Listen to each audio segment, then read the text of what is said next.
Welcome to my home garage. It's a BMW X3 time. We got an oil change, air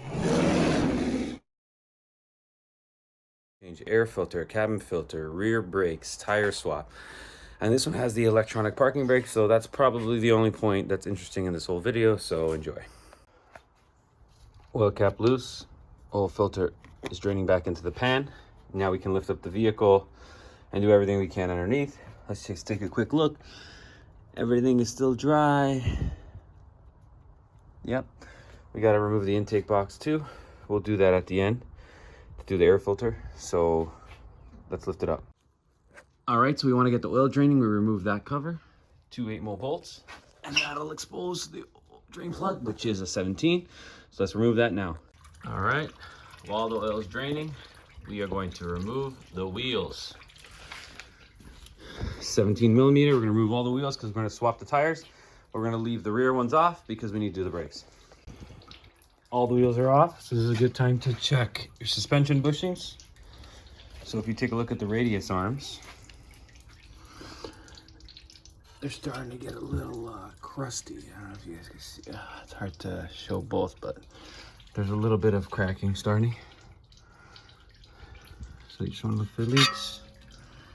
And there's our one leak we do have, this car does have, and it's the front diff driver's output shaft seal. But it's just weeping.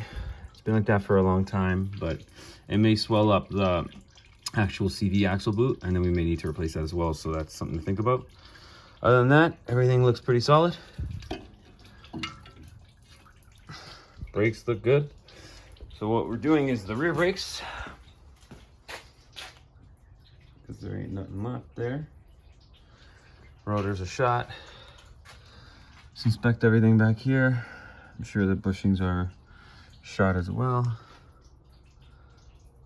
All right, so let's get to it. All right, so first step is we're gonna disconnect the connector. We're not gonna use the computer. We're gonna go old school way. So we're gonna disconnect the connector. That's number one. The next step is remove these 13mm nuts, and we'll remove the caliper. Once you have your caliper off, you're gonna remove this plate, and that'll expose the back of the caliper bracket so that you can unscrew the parking brake and push this back in, all right? Once you have those two screws off in the bracket, you can spin this off, work it off. All right, so what you're gonna do is you're gonna depress the piston back in like this, and you're gonna turn that with the appropriate, I think it's a M9 triple square, but you can fit a certain size Torx in it. What size is that?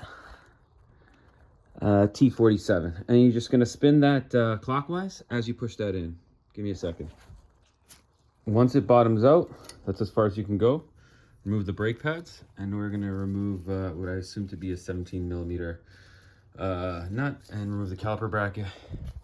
Then you gotta get Torx to remove the rotor, and then we'll continue. Once you have everything off, I just put a little dab of copper grease just around the hub. There's our new rotor. There's our bracket. I brushed everything off. You guys can watch my videos on brake services. I'm not gonna do it now. Clean everything up. Make sure there's no stuff in here. Throw your rotor back on. Tighten the little Torx that goes on there, and I'll be right back. All right, rotor's on. Pads are on. New caliper bolts, everything's tight. Make sure your boots are good. Lubricate the sliders if you need to. Pad is in. Connector's plugged in. Handbrake is retracted. The customer forgot to get a new wear sensor, so I extracted it from the old one. We'll see if it's still good or not. I doubt it, but we'll see. Connector's in. Everything's in. That's the only difference on this side is the pad indicator. Other than that, everything's the same. We can put the wheels on, and we can finish our oil change, which is pretty much done draining.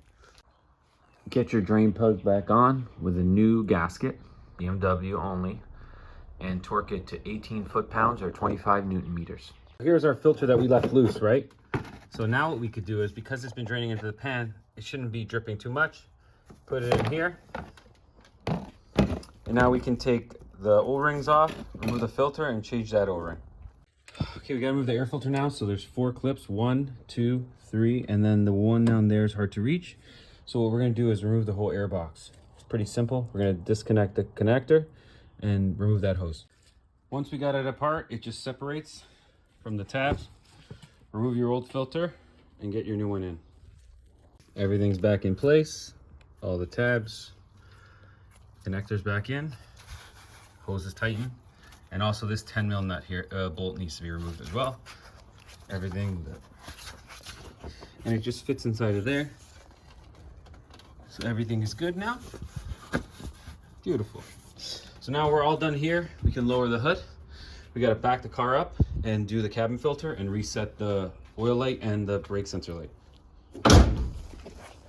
First thing you do when you get in the car is you're gonna just depress the brake pedal slowly until the pedal's nice and hard. Then you're gonna turn on the car, activate the parking brake, deactivate the parking brake. Done. Okay, now we can start it. Brakes feel good. All right. We still have to reset the light. So let's just back it up first. Cabin filter in this car is actually located under here. You remove this cover, and then I believe it just slides out. Lift this tab.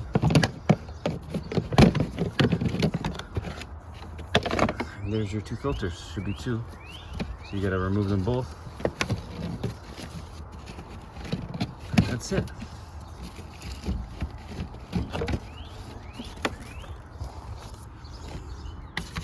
And put the new ones in. You can see it's 2 filters, one on top of the other. The bottom one slaps underneath and the one on top. Just make sure the arrows are pointed down, because you're sucking air from here, so remember that. So they gotta go down. Just make sure the air is going down. Yeah, see the arrow's going down. Now we can put the covers back on. And we're done. Our completed product. All we need now is to get a,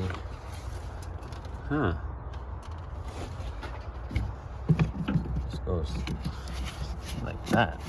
All we need now is to get a brake pad sensor.